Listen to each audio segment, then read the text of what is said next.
Good morning student. MDS university Ajmer के BA part third political science के paper first के मेरे प्रिय युवा साथियों, अपनी इस लेक्चर की सीरीज़ में हम प्लेटो के न्याय सिद्धांत की बात कर रहे हैं।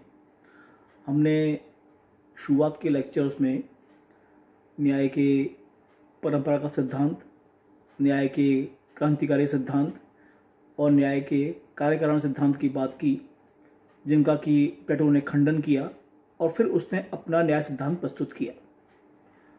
आज हम बात करेंगे प्लेटो के न्याय सिद्धांत की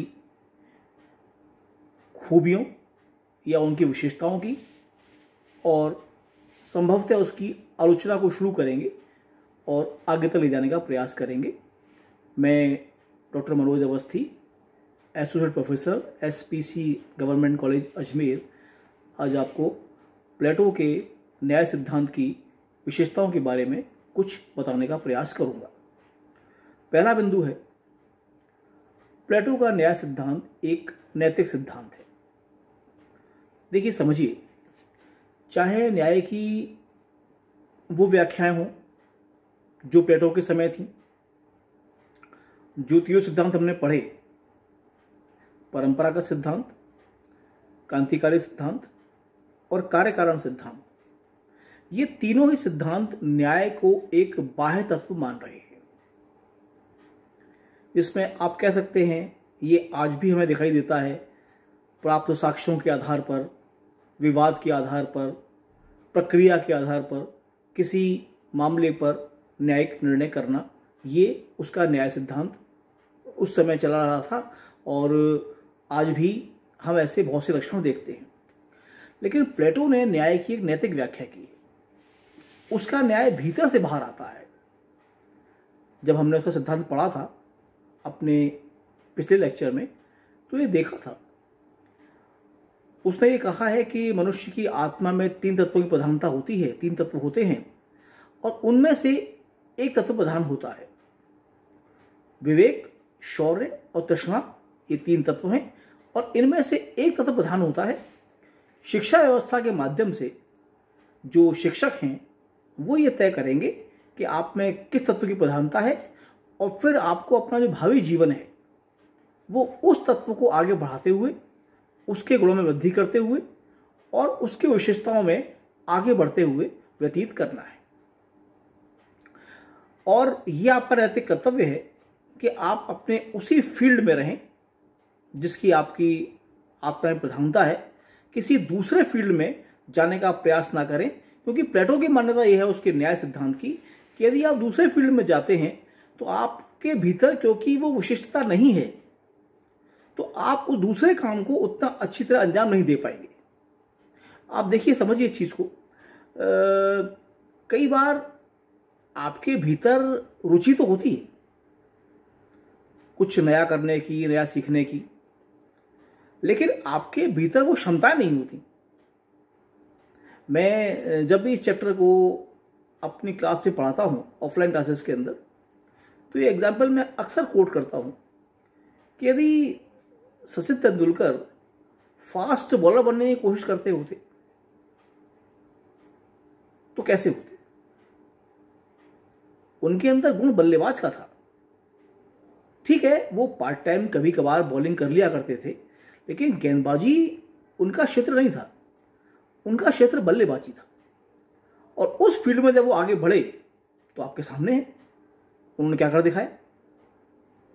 ऐसे ही इस उदाहरण से आप स्पष्ट समझ सकते हैं कि आप में जिस गुण की प्रधानता है उसी गुण को आपको लेकर आगे चलना है और उसी में और प्रवीणता और गुणोत्तर वृद्धि और विकास करने के प्रयास करने हैं।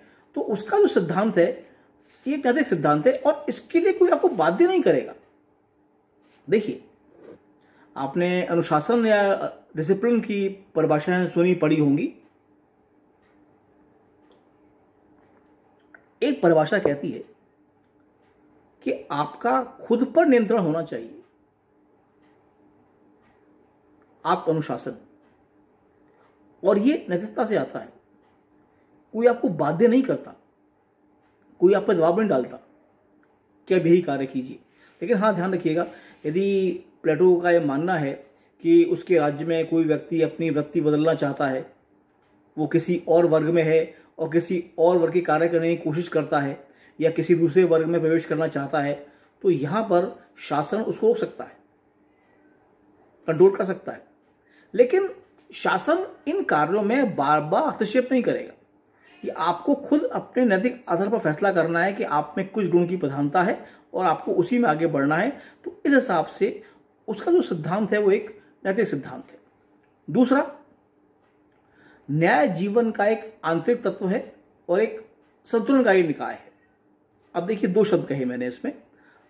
आंतरिक तत्व, ये पहले वाले बिंदु का विस्तार ही है कि आपके भीतर आपकी आत्मा है और शिक्षक प्रणाली के माध्यम से ये तय कर रहा है कि आप में किस तत्व की प्रधानता है और फिर आपको उसके अनुरूप अपना आचरण करना है। यानी आपको अपने भीतर मौजूद जो गुण है इसको बाहर निकालना है। और दूसरा बिंदु है संतुलनकारी निकाय, कि समाज के जो अलग अलग वर्ग हैं उनमें उनकी आत्मा में जिस गुण की प्रधानता है उसके मुताबिक उनको अलग अलग कार्य मिलेंगे। तो ये जो कार्यात्मक विशिष्टीकरण है ये समाज में एक बैलेंस को बना के रखता है, एक संतुलन को बना के रखता है, ताकि कोई दूसरे के कार्यों में हस्तक्षेप ना करे और यदि किसी एक के कार्यों में विस्तार के लिए सहयोग की आवश्यकता है तो समाज उससे सहयोग करे। इससे सोसाइटी में और राज्य और व्यक्ति के बीच में एक संतुलन की स्थापना होती है। अगला बिंदु, कार्य विशिष्टीकरण का सिद्धांत। जैसे मैंने आपको स्पष्ट किया कि जिस गुण की आप में प्रधानता है आपकी आत्मा में, उससे जुड़े हुए कार्य आप करेंगे। जैसे उदाहरण लें, आप एक गुण की प्रधानता आपसे कई कार्य करवा सकती है। जैसे उदाहरण के लिए, आप में यदि शौर्य गुण की प्रधानता है तो आप हथियार निर्माण भी कर सकते हैं, उनकी गुणवत्ता नाप भी सकते हैं, आप अच्छे सैनिक हो सकते हैं, आप अच्छे अधिकारी हो सकते हैं। ये सारे कार्य हैं। लेकिन अब इनमें से कौन सा कार्य आपको करना है, या यदि आप में क्षुधा की प्रधानता है, तृष्णा जिसको कहा है, तो ये कार्य, कृषि, पशुपालन, कोई अन्य कार्य, आप कौन से कार्य के योग्य हैं जिसमें आपको आगे बढ़ना है, ये इस कार्य में मदद आपकी जो ये शिक्षा न्याय सिद्धांत है ये आपकी हेल्प करता है। और इससे एक फायदा होता है समाज को, एक राज्य को, और व्यक्ति को तो होता ही होता है। व्यक्ति को ये होता है कि उस क्षेत्र में उसकी जो विशेषज्ञता है, एक्सपर्टीज है, वो आगे बढ़ती है। दूसरा, राज्य को निश्चित कार्य करने वाले निश्चित व्यक्ति मिलते हैं। देखिए, एक ही कार्य जब पीढ़ी दर पीढ़ी हस्तांतरित होता है, आगे बढ़ता है, तो उस कार्य में गुणवत्ता आती है। अब आज भी देखें तो समाज के सारे कार्य आप नहीं कर सकते। बहुत से कार्य करने के लिए विशिष्ट लोगों की आवश्यकता पड़ती है। तो कार्य विशिष्टीकरण से फायदा ये मिलता है कि आपको स्पेसिफिक काम करने के लिए स्पेसिफिक लोगों की पूरी टीम मिलती है। इससे समाज में उस कार्य की गुणवत्ता बढ़ती है और जो लोग उस कार्य को करते हैं उनकी जो अहमियत है वो भी बरकरार रहती है।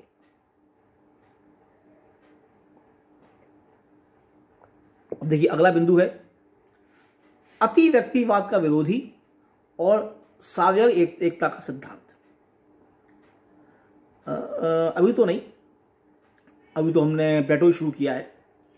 आगे जब हम बढ़ेंगे अपने इस पेपर में तो बहुत से विचारक आप ऐसे पढ़ेंगे, जॉन स्टुअर्ट मिल हैं और भी कई विद्वान हैं जो ये मानते हैं कि मनुष्य विवेकशील प्राणी है, इसलिए राज्य को मनुष्य के कार्यों में न्यूनतम हस्तक्षेप करना चाहिए। मनुष्य अपना भला बुरा सोच सकता है, इसलिए राज्य को उसके कार्यों में हस्तक्षेप नहीं करना चाहिए। प्लेटो के न्याय सिद्धांत में ये बात लागू नहीं होती है। वो इस बात को मानता है कि व्यक्तिवाद में जो आजादियां मनुष्य को दी जाती हैं कुछ भी करने की, क्योंकि वो विवेकशील है, अपना भला बुरा सोचना जानता है, इसलिए राज्य को उसके कार्यों में हस्तक्षेप नहीं करना चाहिए। लेकिन प्लेटो के न्याय में ये चीज़ें नहीं है। वो इस बात पर स्पष्ट व्याख्या करता है कि यदि कोई व्यक्ति, किसी व्यक्ति में किस गुण की प्रधानता है, इसके लिए शिक्षकों की व्यवस्था, शिक्षा प्रणाली की व्यवस्था, ये राज्य का कार्य है, पहली बात। दूसरा, शिक्षक तय करेंगे आपका वर्ग, कि आप समाज के किस वर्ग में जाने वाले हैं आपकी शिक्षा प्रणाली के माध्यम से। और फिर जो वर्ग तय हो गया, निश्चित हो गया, आपको उसको चेंज करने का, बदलने का अधिकार नहीं है। क्योंकि यदि ऐसा हुआ और आपने अपना वर्ग बदला तो समाज में संख्यात्मक दृष्टि से संख्या किसी की बढ़ जाएगी, किसी की कम हो जाएगी, जबकि समाज के लिए सारे कार्य महत्वपूर्ण हैं। और ये जो अलग अलग कार्य हैं, ये एक दूसरे पर आपकी जो निर्भरता है, ये समाज की एक सावयव एकता को बढ़ाते हैं। मसलन आप उदाहरण लें, फिर इस आज की बात को हम समाप्त करते हैं, कि एक व्यक्ति सैनिक है, उसको अपने बल के प्रदर्शन के लिए अच्छे हथियार चाहिए, अच्छी तलवार चाहिए, अच्छे घोड़े चाहिए, अच्छे तीर चाहिए, लेकिन इसका निर्माण कारीगर करेंगे।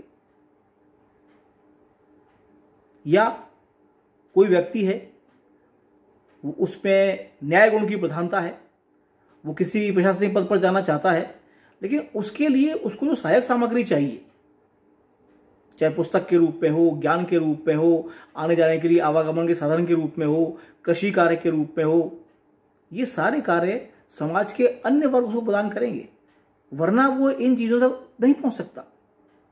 और ये जरूरत सबको सबकी होती है। तो इसको उसने शब्द इस्तेमाल किया, सावयव एकता, ऑर्गेनिक यूनिटी, कि ये जो उसका न्याय सिद्धांत है, ये समाज में एक सावयवी एकता की स्थापना करता है। और आखिरी बिंदु है दार्शनिक राजा, यानी उसका जो शासक है फिलोसफर है। प्लेटो की राजनीति विज्ञान को जो देन है, उसमें उसकी जो फिलोसफर किंग का आइडिया जो है, दार्शनिक राजा का सिद्धांत जो है, बहुत महत्वपूर्ण माना जाता है। उसने एक वाक्य कहा था कि इस धरती पर आदर्श राज्य तभी संभव है जब दार्शनिकों को राजा या राजाओं को दार्शनिक न बनाया जाए। अब दार्शनिक राजा है, उस पर कई नियंत्रण भी हैं, कई अधिकार तो हैं, लेकिन उस पर कई नियंत्रण भी हैं। उसका परिवार नहीं होगा, उसकी संपदा नहीं होगी, वो बड़े कंट्रोल से रहेगा और उसका आदेश सर्वमान्य होगा। लेकिन अपने आदेश को सर्वमान्य मान्य बनवाने के लिए उसको जो त्याग करने होंगे वो भी कम नहीं है। तो बेसिकली उसका जो न्याय है वो उसके दार्शनिक राजा को उसके पद तक पहुंचाने का एक प्रबल माध्यम है, क्योंकि दार्शनिक राजा भी उसी शिक्षा प्रणाली से आएगा जहां से उसका सैनिक वर्ग और जहां से उसका उत्पादक वर्ग आ रहा है। अब वो कैसे होगा, इसकी बात हम बाद में करेंगे। धन्यवाद।